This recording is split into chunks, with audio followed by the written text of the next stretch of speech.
When in Rome. Absolutely, without question, the world's most famous medal. This is a Nobel Peace Prize. This will be the first one to ever sell in the United States. One has sold previously, sold in London in 1985. This one was awarded to an Argentine named Carlos Saavedra Lamas in 1936 for his role in negotiating an end to the so-called Chaco War, Bolivia and Paraguay. They instead of opening everything at $1, which is obviously the usual thing here lately, This first turned up somewhere in South America. We don't know exactly where. It came into some sort of bullion shop, pawn shop, something of that sort. And you can actually see on the medal, there's a little flat spot on the rim right here. And that's where someone tested it on a little test pad to make sure it was pure gold. They didn't know exactly what they were looking at, didn't know if it was gold all the way through. At some point, someone recognized it and saw that this was a Nobel Peace Prize, knew that it would be worth more than just the amount of gold in it, saved it from the melt pile, rescued it, and sold it into the numismatic marketplace. On the other side. Oh, flip it? Yeah, you got it. He said he might miss you, so I told him that you were definitely afraid at noon. Yep.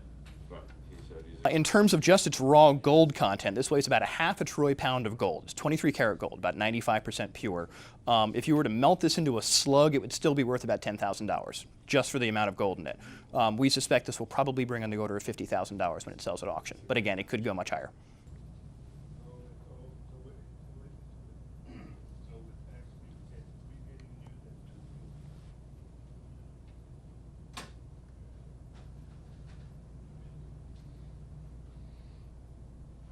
This is the Pulitzer Prize, which is obviously the top of the food chain for journalistic awards in the U.S., something all of them aspire to, I suspect.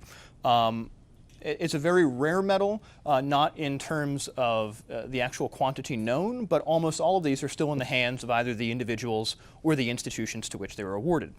This was awarded to a now defunct newspaper, the New York World Telegram, which that newspaper no longer being in existence means this one can be sold legally.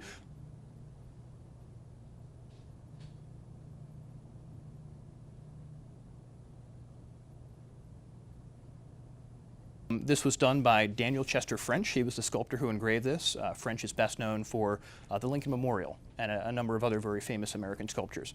It depicts Benjamin Franklin, of course, the father of American journalism. And on the reverse depicts a young Franklin working his printing press, along with the date that this was awarded, 1932. This is struck in 14 karat gold, and it actually comes with its box of issue as well. How much is this valued? Tough to say, probably $15,000 to $30,000, but it could well go higher.